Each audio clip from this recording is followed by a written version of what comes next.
بسم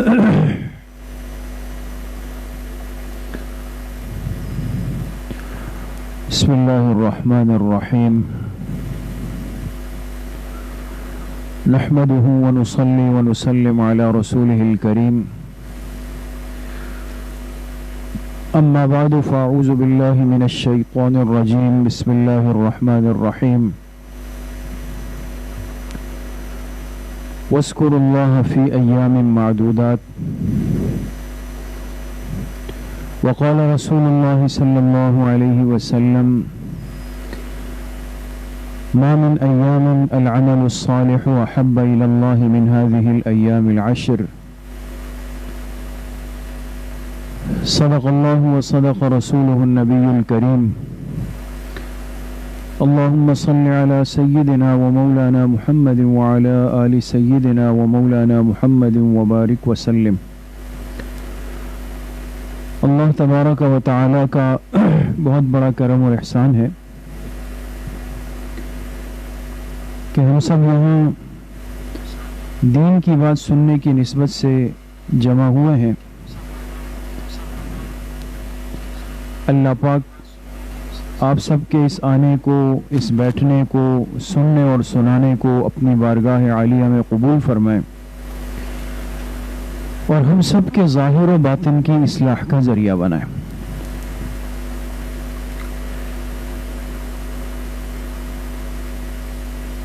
موسم کا ماحول پہ بڑا گہرا اثر ہوتا ہے. اگر موسم خوشگوار ہو، ٹھنڈا ہو، بارش ہو، بوندا باندی ہو، تو ہر مسلمان، ہر انسان، ہر جاندار یہ بات محسوس کرتا ہے کہ اس موسم کا اثر اس کے ماحول پہ پڑا ہے. اس لیے آپ دیکھیں 2 دن پہلے بارش ہوئی، تھوڑی دیر کے لیے ہوئی، لیکن ایک گرمی کے ایک طویل سلسلے میں کافی فرق پڑا. تھوڑی دیر کی اس موسلادھار بارش نے کراچی کے ماحول کو خوشگوار بنا دیا. یہ ایسی بات ہے جو ہم اپنی کھلی آنکھوں سے دیکھ رہے ہیں، اس کا مشاہدہ کر رہے ہیں اور اس بات کو اپنی عقل سے سمجھ بھی رہے ہیں. تو جب اللہ پاک نے ہر انسان کو یہ بات اچھی طرح سمجھا دی کہ دنیا کے ظاہری موسم کا دنیا کے ماحول پہ اثر پڑتا ہے، اسی طریقے سے یاد رکھیں کہ اللہ پاک نے اس امت کے لیے اعمال اور عبادات کے اعتبار سے پورے سال میں مختلف موسم رکھے.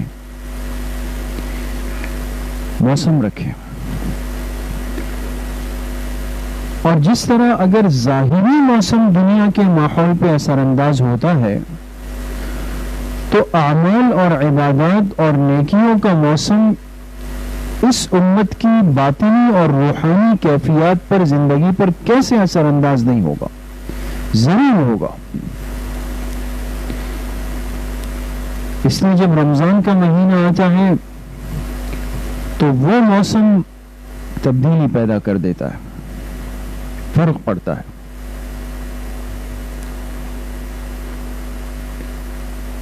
چونکہ ذوالحجہ کا مہینہ شروع ہونے والا ہے، اسلامی سال کا 11واں مہینہ اپنے اختتام کی طرف ہے. آج ذوالقعدہ کی 25 تاریخ ہے. اسلامی تاریخ کو بھی تھوڑا یاد رکھنا چاہیے اور خاص طور پہ یہ دھیان رکھیں جتنے مستورات طالبات معلمات ہیں کہ یہ جو مہینہ ہے اور آنے والا نیا مہینہ ہے تو ایک مسلمان کی زندگی میں چونکہ ان تاریخوں کی وجہ سے بڑا فرق ہے، گہرا اثر ہے، ربط ہے، تو ان تاریخوں پر ذرا توجہ رکھنا بہت ضروری ہوگا ان دنوں میں. اس لیے آج 11ویں مہینے یعنی ذوالقعدہ کی 25 تاریخ ہے اور اگر یہ مہینہ 29 دن کا ہوا، اللہ پاک کے علم میں ہے، تو اگلے مہینے کی پہلی تاریخ کس دن ہوگی؟ جمعرات کے دن۔ اگر 29 دن کا یہ مہینہ ہوا تو، اور اگر یہ مہینہ 30 دن کا ہوا، 30 دن پورے ہو گئے، وہ بھی اللہ کے علم میں ہے، تو پھر اگلے مہینے یعنی ذوالحجہ کی پہلی تاریخ کب ہوگی؟ جمعے کے دن۔ ٹھیک ہے، تو مقصد یہ ہے کہ اسلامی سال کا 12واں اور آخری مہینہ وہ کون سا ہے؟ وہ ذوالحجہ کا مہینہ ہے، اور اس مہینے کی پہلی تاریخ یا تو آنے والی جمعرات کو ممکن ہے، یا آنے والے جمعے کو تو لازمی طور پہ ہوگی۔ اگر جمعرات نہیں ہوا تو پھر جمعہ ہی ہوگا۔ تو سب سے پہلے تو ہم میں سے ہر ایک اس تاریخ کو ذہن نشین رکھیں، نوٹ رکھیں، اس کو محفوظ رکھیں، اس کا دھیان رکھیں، اس لیے کہ ان تاریخوں کے ساتھ ہمارے کچھ مسنون اعمال اور عبادات جڑی ہوئی ہیں۔ دوسری بات یہ ہے کہ ہر مسلمان اس بات سے واقف ہے اور واقف ہونا چاہیے کہ دین اسلام کے جو فرائض ہیں، جو ارکان جس کو ہم کہتے ہیں، تو کلمہ طیبہ کے بعد، اس لیے کہ کلمہ طیبہ تو ایمان ہے، ہر بات اس کے بعد ہی شروع ہوگی، تو کلمہ طیبہ کے بعد دین اسلام کے 4 بڑے رکن ہیں۔ کتنے بڑے رکن ہیں؟ 4 کلمہ طیبہ کے بعد۔ وہ 4 ارکان کون سے ہیں؟ وہ ہیں نماز، زکوٰۃ، روزہ اور حج۔ ترتیب یہ ہے، اور یاد رکھیں کہ فرضیت بھی اسی طرح ترتیب سے ہوئی ہے اس امت کے لیے۔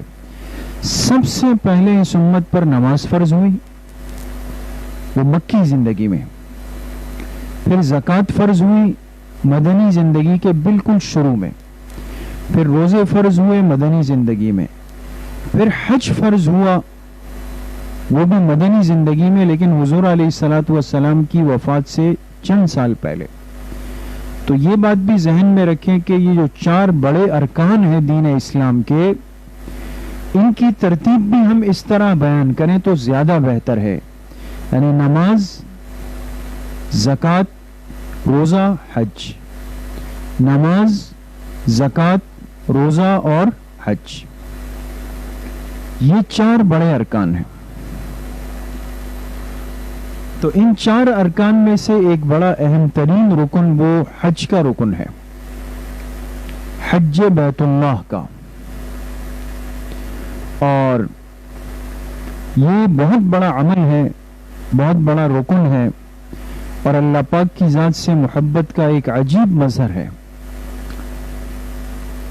لیکن چونکہ اس رکن کی ادائیگی کے لیے خاص شرائط ہیں، اور وہ شرائط یہ ہے کہ یہ عمل ہر جگہ ادا نہیں ہو سکتا، بلکہ اس کے لیے اللہ پاک نے مقامات متعین فرما دیے۔ لہذا دنیا میں جہاں بھی مسلمان رہتا ہو، جب اس پہ حج فرض ہو جائے گا تو وہ اپنے ملک، اپنے علاقے کو چھوڑ کر وہ جائے گا سرزمین حجاز میں، مکہ مکرمہ پہنچے گا، اور مکہ مکرمہ میں وہ حج کا آغاز کرے گا، اور پھر منی، عرفات، مزدلفہ، مکہ، یہ مقامات اس کے حج کے مقامات ہیں۔ تو چونکہ حج میں وہاں جانا ضروری، پھر حج کے ایام، دن متعین کیے گئے، 8، 9، 10، 11، 12 ذوالحجہ، نہ اس سے پہلے حج ہو سکتا ہے نہ اس کے بعد ہو سکتا ہے۔ پھر چونکہ سفر ہے اور سفر کے لیے اخراجات چاہیے، وسائل چاہیے، اسباب چاہیے، صحت چاہیے، تندرستی چاہیے، تو تو اللہ پاک نے ہر مسلمان عاقل بالغ مرد عورت پہ حج کو فرض نہیں کیا، بلکہ اس میں یہ سہولت رکھی کہ ہر وہ مسلمان جو صاحب استطاعت ہو، یعنی جس کے پاس اپنی زندگی میں کبھی بھی کسی بھی موقع پر حج کے اسباب پورے ہو جائیں، اتنے اسباب کہ جس میں یہ وہاں پہنچ بھی سکے، وہاں کے دن گزار بھی سکے، پھر واپس بھی آ سکے، تو اس مسلمان پہ حج فرض ہو جائے گا۔ اور مستورات کے لیے ایک اضافی شرط یہ ہے کہ اگر ان کے پاس حج کے اسباب جمع ہو جائیں تو ضروری یہ بھی ہے کہ ان کے ساتھ ان کا کوئی محرم بھی ہو، یعنی مرد محرم ہو، جیسے شوہر ہے، والد ہے، بھائی ہے، بالغ بیٹے ہیں، یہ سب ہیں۔ اگر عورت کو محرم نہ ملے تو یہ اکیلے حج میں نہیں جا سکتی۔ تو اس عمل کی بہرحال شرائط ہیں اپنی جگہ پر، لیکن ایک مسلمان کا ایک قلبی اور ایک روحانی کنیکشن ہے، رشتہ ہے، تعلق ہے اللہ پاک کے گھر سے، اور ہر مسلمان کی ایک خواہش ہوتی ہے، طلب ہوتی ہے کہ اسے اپنی زندگی میں ایسا موقع ضرور ملے کہ جس میں یہ جا کر اپنی آنکھوں سے اللہ پاک کے گھر کو دیکھ لیں، اس کی زیارت کر لیں، اور اپنی زندگی میں جا کر اللہ کے پاک اور آخری پیغمبر محبوب کائنات جناب رسول اللہ صلی اللہ علیہ وسلم کی قبر مبارک کی مدینہ منورہ میں زیارت کر لے، اس پہ صلاۃ و سلام پیش کر دے۔ خواہش اور طلب تو ہر مسلمان کی ہے، لیکن اللہ پاک نے چونکہ اس کو اسباب کے ساتھ جوڑا ہے، اس لیے علماء نے لکھا بھی جس کے پاس اسباب ہے وہ تو جائے گا، جس کے پاس اسباب نہیں یہ دعا مانگتا رہے، اللہ سے مانگتا رہے۔ اور اللہ پاک کی ذات بڑی غیور ہے، وہ کبھی غیب کے خزانوں سے ایسے اسباب پیدا فرما دیتے ہیں کہ انسان کو خود بھی سمجھ نہیں آتا کہ یہ اسباب کہاں سے بنے، کیسے بنے۔ اللہ پاک سب کو بہرحال اپنے گھر کی، بیت اللہ شریف کی روضہ مبارکہ کی حاضری نصیب فرمائے اور بار بار نصیب فرمائے۔ تو اس نسبت سے اس مہینے کا نام کیا پڑ گیا؟ ذوالحجہ۔ ذوالحجہ حج والا مہینہ، ذو کے معنی ہوتے ہیں والا، تو ذوالحجہ کے معنی کیا ہوئے؟ حج والا مہینہ۔ تو حج چونکہ اسلامی سال کے 12ویں مہینے میں ادا ہوتا تھا اور ابھی بھی ہوتا ہے اور قیامت تک ہوگا، اسی مناسبت سے اب 12ویں مہینے کا نام کیا پڑ گیا؟ ذوالحجہ پڑ گیا۔ عرض یہ کرنا چاہ رہا تھا کہ چونکہ ہر مسلمان کے بس میں نہیں، وسعت میں نہیں، طاقت میں نہیں کہ یہ حج کر سکے، لیکن طلب تو ہے۔ اب دنیا کے اسباب نہ ہونے کی وجہ سے، مال نہ ہونے کی وجہ سے کیا ایک مسلمان کو اللہ پاک محروم کر دیں گے اتنی بڑی سعادت سے؟ ایسا نہیں ہو سکتا۔ اسی لیے اللہ پاک کی کریم ذات نے اور اللہ کی مہربان ذات نے یہ آسانی فرمائی کہ اسی حج والے مہینے میں ذوالحجہ میں اس کا جو پہلا عشرہ ہے، جس کو عشرہ ذوالحجہ کہتے ہیں، اور وہ شروع ہونے والا ہے۔ اسی وجہ سے دیکھیں میں نے شروع میں بات کی تاریخ پر، تاکہ سب کے ذہن میں رہے کہ یا تو عشرہ ذوالحجہ کب شروع ہو جائے گا، آنے والی جمعرات پہلی تاریخ ہوگی یا آنے والا جمعہ ہوگا، یہ ذہن میں رکھیں۔ تو اس مہینے کا جو پہلا عشرہ ہے، اس عشرے میں اللہ پاک نے کچھ ایسے اعمال رکھ دیے، کچھ ایسی عبادات رکھ دی کہ اگر ایک مسلمان دنیا کے کسی بھی کونے میں ہے، کہیں پر بھی ہے، اور کتنا ہی غریب اور فقیر اور قلاش ہے، لیکن اگر وہ اس عشرے کی قدر کر لے گا، اور اس کی فکر کر لے گا اور اس کی حفاظت کے اسباب اختیار کر لے گا تو یہ بندہ یا یہ مستورات، یہ عورت، یہ جوان بچے بچیاں یہ بھی محروم نہیں رہیں گے۔ آج ہم اپنی غفلت کی وجہ سے زندگی کے کتنے عشرے ذوالحجہ ضائع کر چکے ہیں۔ بس رسمی سا ایک جملہ ہے، بھئی اللہ ہمیں بھی لے جائے حج پہ، ہمیں بھی لے جائے اللہ پاک حج پہ۔ ارے بھائی وہ تو اسباب کے ساتھ ہے، اللہ پاک توفیق دے، لیکن جو چیز میرے اور آپ کے بس کی ہے اس کے لیے تو ضروری نہیں کہ ہم مکہ مکرمہ پہنچیں۔ تو اس لیے عشرے ذی الحجہ کو سمجھنا بہت ضروری ہے، اور اس عشرے کے جو مسنون اعمال ہیں ان اعمال کو جان کر اس پر عمل کرنا بہت ضروری ہے۔ اور یقین کریں یہ جو اس عشرہ کہتے ہیں 10 دنوں کو، لیکن یاد رکھیں کہ اس سے مراد 9 دن ہے، پہلی تاریخ سے لے کر 9 تاریخ تک، اور چونکہ 10ویں دن تو پھر عید ہو جاتی ہے، تو یہ 9 دن ہے جس کو عشرہ ذوالحجہ کہتے ہیں۔ ان 9 دنوں میں اللہ پاک نے اس امت کو بڑی خصوصیت دی، اور ان 9 دنوں کے اعمال کو اتنا بڑا مقام دیا، اتنی بڑی حیثیت دی، اتنی بڑی قبولیت دی کہ علماء نے اس پر بحث کی کہ آیا عشرہ ذی الحجہ افضل ہے یا رمضان افضل ہے، یہاں تک بات ہوئی ہے۔ تو اس لیے وہ چند باتیں میں آپ سے عرض کرتا ہوں، اس کو بہت غور کے ساتھ سن لیں، اور سنیں عمل کی نیت سے، صرف سننا برائے سننا نہ ہو بھائی، بلکہ عمل کے جذبے کے ساتھ ہو، اور پھر اس پہ خود بھی عمل کرنا ہے اور گھر والوں کو بھی عمل کروانا ہے۔ وہ کیا ہے؟ دیکھیں، سب سے پہلی بات تو یہ ہے کہ حدیث پاک میں جناب نبی کریم صلی اللہ علیہ وسلم نے فرمایا ما من ایام العمل الصالح احب الى اللہ من هذه الایام العشر، فرمایا کہ کسی بھی دن کے نیک اعمال اللہ پاک کو اتنے محبوب نہیں، کسی بھی دن کے، جتنا اللہ پاک کو عشرہ ذی الحجہ کے اعمال محبوب ہے، پسندیدہ ہے۔ لہذا آپ علیہ السلام نے فرمایا اس عشرے میں کثرت کے ساتھ تسبیح، تحمید، تحلیل، تکبیر کہا کرو، یعنی تسبیحات کو بیان کیا۔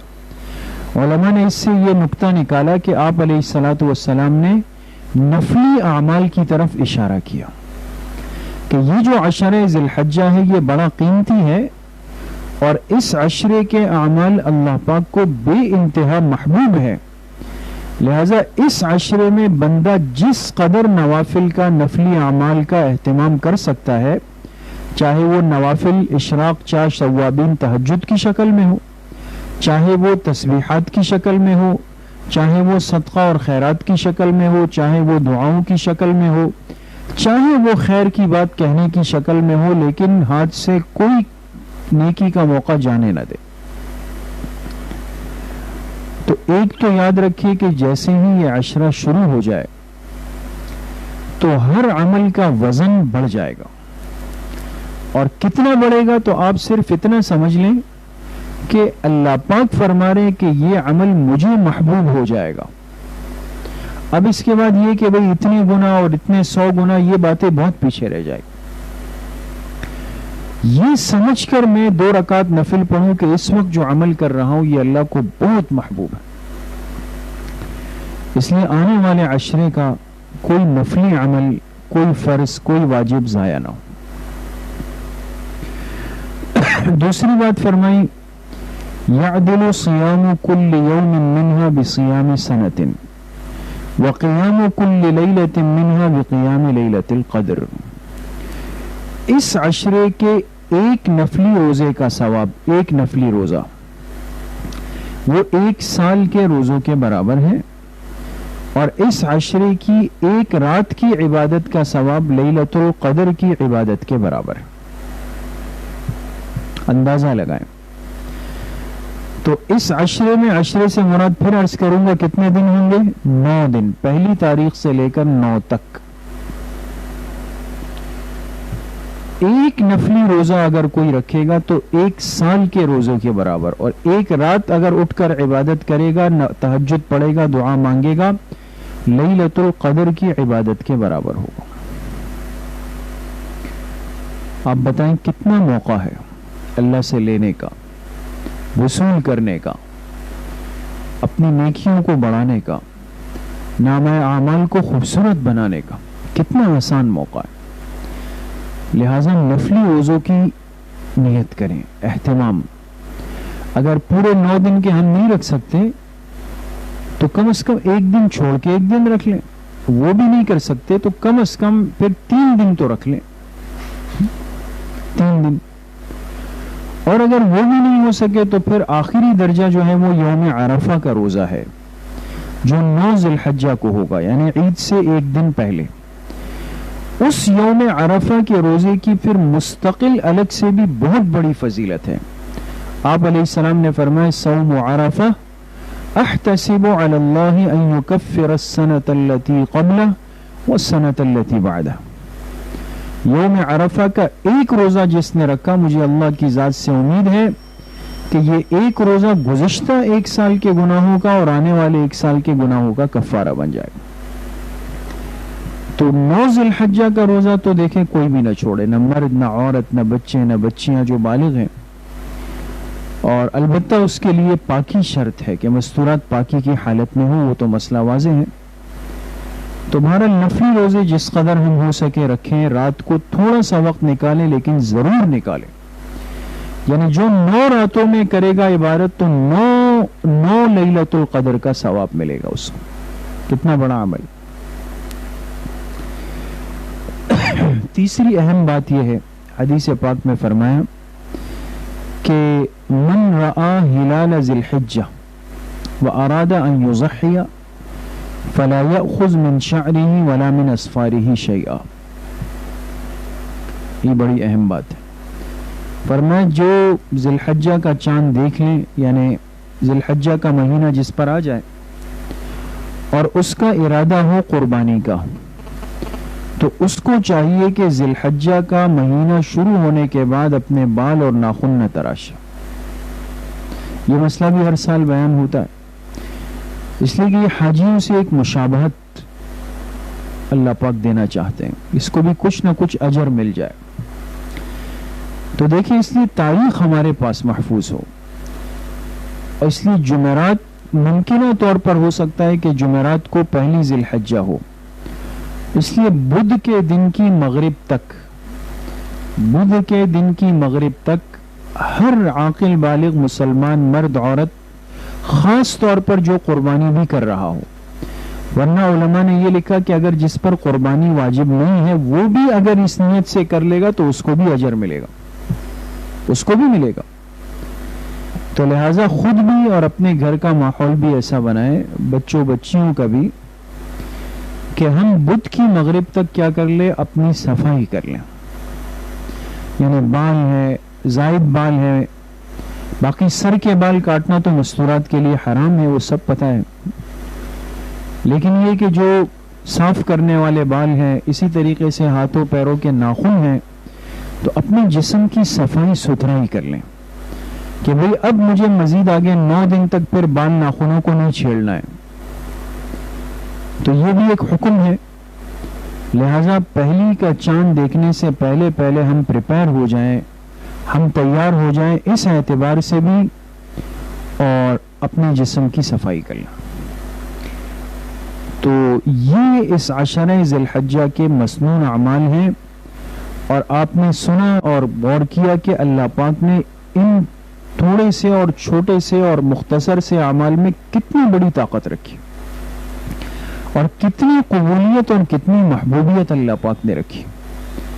تو ہم میں سے ہر ایک اس بات کا دیکھیں اہتمام کریں کہ اللہ پاک نے موقع دیا، یہ مہینہ دوبارہ قریب آ گیا، ہمیں مل رہا ہے، یہ عشرہ قریب آ رہا ہے، تو اس نیت کے ساتھ ہم عزم کے ساتھ یہاں سے اٹھیں گے کہ جتنی باتیں سنی ہیں اس پر انشاءاللہ عمل کرنا ہے، آنے والے عشرے کے ایک ایک لمحے کی حفاظت کرنی ہے، گناہوں سے بچنا ہے، آنکھ کان زبان کی بھرپور حفاظت کرنی ہے، گناہ کے کسی کام میں نہ اپنی زبان استعمال کرنی ہے، نہ آنکھ نہ کان، خاص طور پہ ان 3 اعضاء کی حفاظت کریں گے، اور نیک اعمال ہو، تلاوت ہو، تسبیحات ہو، صدقہ انفاق ہو، نفلی روزوں کا اہتمام ہو، رات کے اٹھنے کا اہتمام ہو، گھر کا ایک ماحول بنا دے، ماحول بن جائے ہمارا، تو پھر اللہ پاک اس عشرے کی جو برکات ہے اور اس کے جو فوائد ہیں اور اس کے جو ثمرات ہیں وہ انشاءاللہ اللہ ہمیں بھی، ہماری نسلوں کو، ہماری آل اولاد کو، سب کو نصیب فرمائیں گے۔ ٹھیک ہے، اللہ پاک مجھے بھی آپ سب کو صحیح عمل کی توفیق نصیب فرمائے۔ وآخر دعوانا ان الحمدللہ رب العالمین۔ دعا سے پہلے یہ بات سن لیں کہ جیسے ہر اتوار کو بعد نماز مغرب تاریخ اسلام کی مجلس ہوتی ہے نا، تو انشاءاللہ اس اتوار کو اور آنے والی اتوار کو، چونکہ یہ عید سے پہلے کی 2 آخری اتواریں ہیں، تو قربانی کی نسبت سے یہ 2 مجلسیں ہوں گی خاص، بہت اہم، تمام مستورات اس میں اہتمام سے شرکت فرمائیں۔ الحمدللہ رب العالمین والصلاة والسلام علی سید الانبیاء والمرسلین سیدنا و مولانا محمد وآلہ واصحابہ اجمعین۔ یا اللہ یا ارحم الراحمین، ہمارے صغیرہ کبیرہ ظاہراً باطناً ہر طرح کے گناہوں کو معاف فرما دے۔ یا اللہ پوری امت کے گناہوں کو معاف فرما دے، اپنی رضا والی زندگی نصیب فرما دے، پوری زندگی اتباع سنت میں گزارنے کی توفیق نصیب فرما دے، آنے والے عشرہ ذی الحجہ کی بھرپور قدردانی کی، حفاظت کی توفیق یا اللہ ہم سب کو نصیب فرما دے، ہماری آل اولاد کو، نسلوں کو، گھروں کے ماحول کو یا اللہ تبدیل فرما دے، جتنے بیمار گھروں میں ہیں، اسپتالوں میں، سب کو شفاء کامل عاجل نصیب فرما دے، تمام مرحومین مرحومات کی یا اللہ کامل مغفرت فرما دے، ہم سب کا خاتمہ بالایمان و بالخیر نصیب فرما دے، ہماری دعاؤں کو اپنے فضل و کرم سے، فضل و رحمت سے اپنی بارگاہ میں قبول و منظور فرما دے۔ وصلی اللہ وسلم علی نبینا محمد و آلہ و اصحابہ اجمعین برحمتک یا ارحم الراحمین۔